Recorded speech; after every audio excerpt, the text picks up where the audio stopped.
सभी दर्शकों को नमस्कार, जय श्री कृष्णा, प्रणाम। जातक को भाग्यशाली स्त्री प्राप्त हो, ऐसे कौन से योग होते हैं जन्म कुंडली में? प्रैक्टिकली अगर इस पर हम वार्ता करें अपने समझ के अनुसार, तो उन योगों को देखे आइए। जब जातक यानी जिसकी कुंडली है उसे जातक कहते हैं, चाहे स्त्री हो या पुरुष हो। जब जातक की जन्म कुंडली में सप्तम भाव शुभ हो, तो पहली बात तो उसको वैवाहिक जीवन की शुभता का पूर्ण अनुभव, आनंद मिलता है। यदि सप्तम भाव अशुभ है तो जातक के जीवन में ठीक विपरीत अवस्थाएं विवाह के बाद उत्पन्न हो जाती है। जन्म कुंडली में सप्तम स्थान के स्वामी अगर सौम्य हैं, तो जातक की स्त्री या जातक का पुरुष उसको सौम्य स्वभाव, सरल स्वभाव, मृदु, ध्यान करने वाला, धर्मनिष्ठ, यानी पाप करने वाला नहीं, धर्मनिष्ठ मिलता है। ऐसे में हम थोड़ा एग्जाम्पल ले लेते हैं। मान लीजिए आपका मेष लग्न है। मेष लग्न से शुरू करते हैं। मेष लग्न है, अब सप्तम में आप देखेंगे तो तुला राशि है। अब तुला राशि का स्वामी शुक्र है। ऐसे में द्वितीयेश और सप्तमेश शुक्र बन जाता है। यदि सप्तमेश और द्वितीयेश शुक्र जाए और धनु राशि में नवे घर में बैठ जाए, तो ऐसे व्यक्ति की स्त्री जो होगी कैसी होगी? एक तो शुक्र संबंधित सौंदर्य उसको प्राप्त होगा। दूसरा, शुक्र संबंधी भोग, वासना, जो वास्तविक जीवन में बेशक क्षणिक आनंद हो, लेकिन जो शारीरिक आनंद है वो स्त्री अपने पति को धर्म आचरण द्वारा प्रदत्त करती है।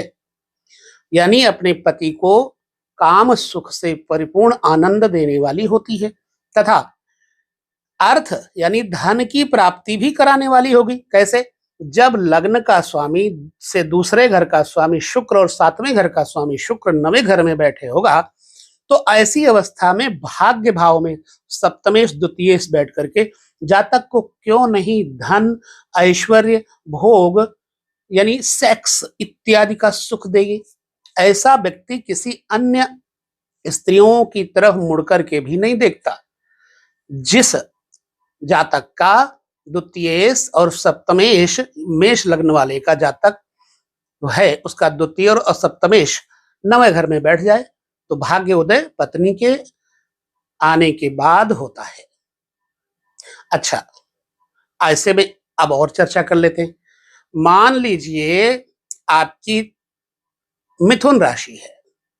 मिथुन राशि है, ऐसे में आपका धनेश यदि सप्तम में चला जाए, यानी दूसरे भाव का स्वामी चंद्रमा सप्तम में चला जाए, अब डबल फायदा होगा। एक तो पत्नी सुंदर, दूसरा स्वर्णिम आभा लेकर के लक्ष्मी के स्वरूपा एवं पति को संपूर्ण सुख ऐश्वर्य देने वाली, धर्मनिष्ठ यानी अव्यभिचारिणी, पतिव्रता। ये मैं अपना योग बता रहा हूं। अब वो बात अलग की है कि सप्तम स्थान का स्वामी जो कि बृहस्पति है वो भी शुभ है, तो ऐसी अवस्था में जातक की स्त्री व्यभिचारिणी नहीं होगी, पवित्र होगी। अपने पति को, अपने परिवार को, अपने ससुराल पक्ष को खूब सुख धर्म निष्ठा द्वारा देगी।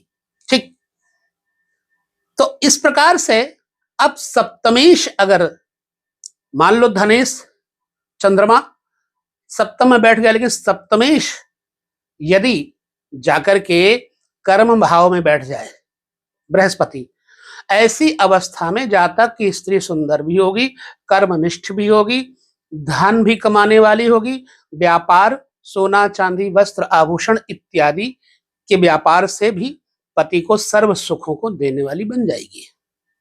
ठीक, अब ये तो हो गई सौम्यता की बात।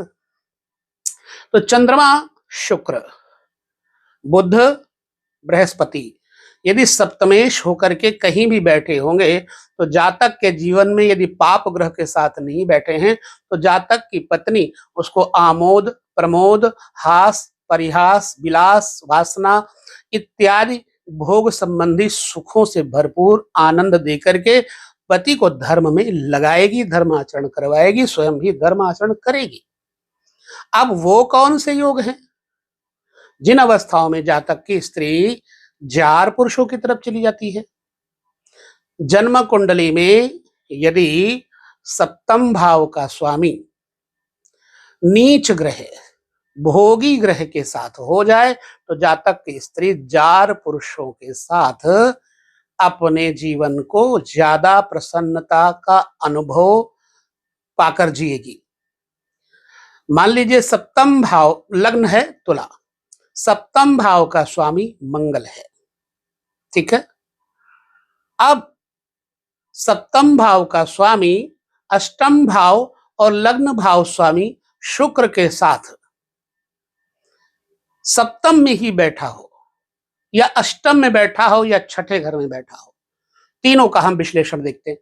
यदि सप्तम भाव का स्वामी और अष्टम और लग्न का स्वामी यानी शुक्र दोनों एक जगह कहीं भी बैठे होंगे, चाहे अष्टम, तो जातक की स्त्री व्यभिचारिणी होती है, आचारहीना होती है।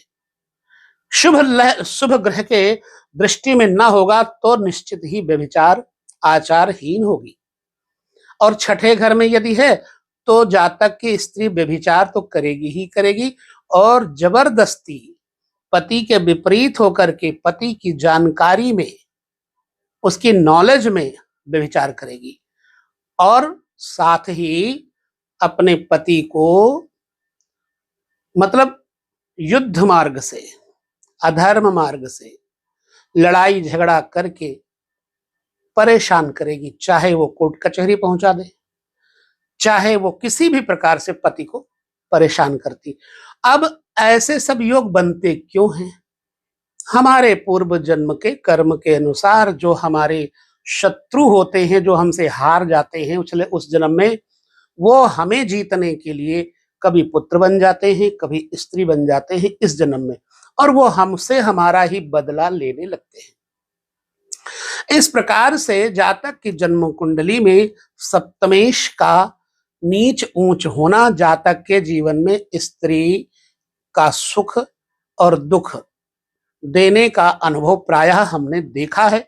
उसके लिए मैंने सोचा कि आपको ये जानना जरूरी है, बताऊं, और आपको वीडियो में यदि नॉलेज मिलती है तो हमें अवश्य बताएं।